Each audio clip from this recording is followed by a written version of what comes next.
chanting of the Hokkekyo.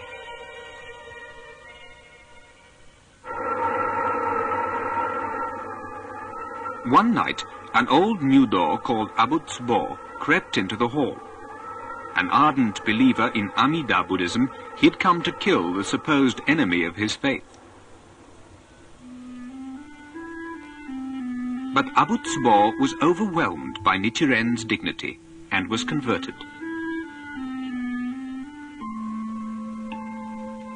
Abutsubo and his wife Sennichi-ama made offerings of food and clothing to Nichiren, and from then on attended him.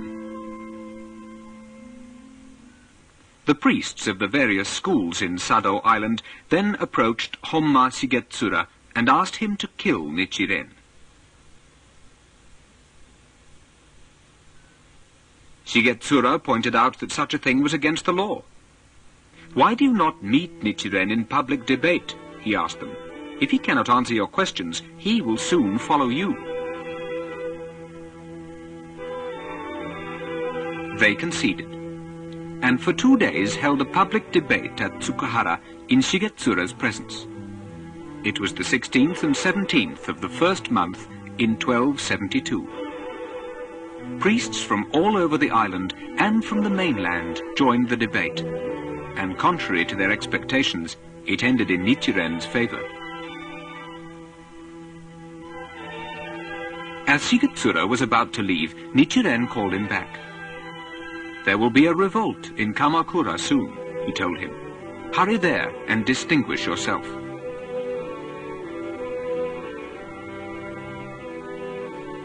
A month later, news came that a revolt had indeed broken out in Kamakura, and another in Kyoto. Shigetsura acknowledged the fulfillment of Nichiren's prophecy with a bow and set out for Kamakura. News of Nichiren's wisdom spread. Many people became his followers. They made him offerings and listened to him eagerly.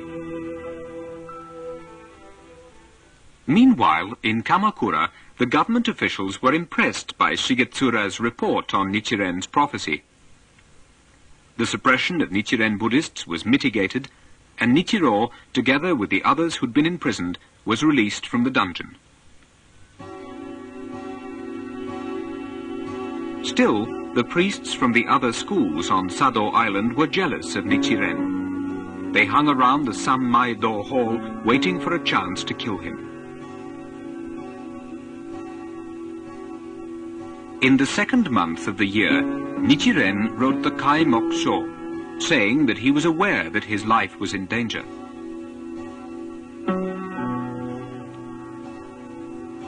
Nichiren was moved in the fourth month of the year to Kondo Kiyohisa's at Ichinosawa on Sado Island.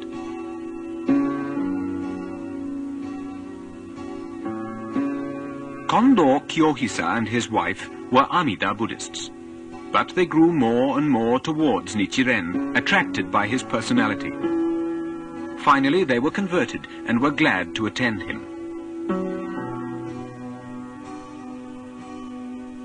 Nichiren was living with his disciples. Food was strictly rationed. As an exile, life for Nichiren was by no means easy.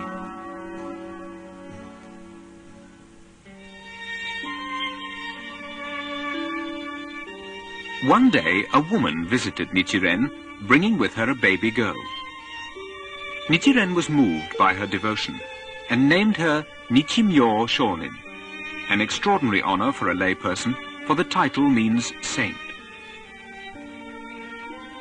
The woman told Nichiren that she had no more money, since her travels to Sado Island had exhausted all she had. Nichiren borrowed some money from Kondo Kiyohisa on the promise that he would repay him with a copy of the Hokkekyo, which Kiyohisa wished to have. So, Nichiren Shonin was able to return to Kamakura, and Kiyohisa received his copy of the Hokkekyo.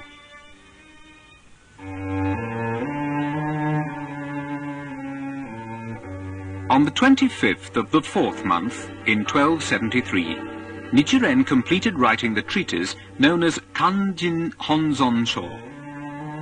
He sent the manuscript to Toki Nyudo the following day.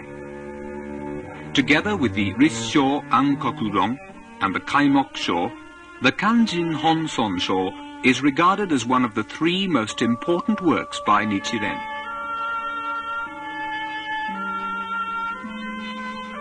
On the 8th of the 7th month of that same year, Nichiren wrote the great mandala. No one else had ever written it. The mandala bears the sacred title in the center and names of the representatives not only of the Buddhas and Bodhisattvas, but also of the gods and leading Buddhists of India, China, and Japan.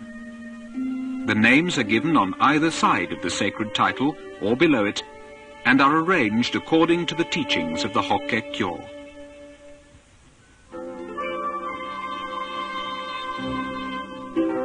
Kublai Khan became ruler of the Mongolian Empire in 1260.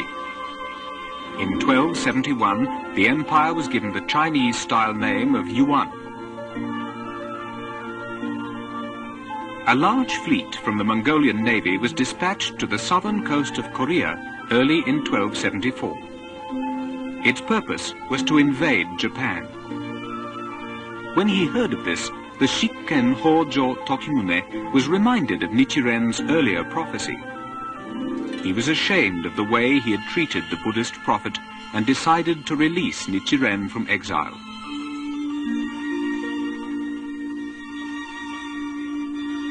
Nichiro took the letter of pardon issued by the government on the 14th of the 2nd month of the year. He reached Sado Island on the 8th of the following month.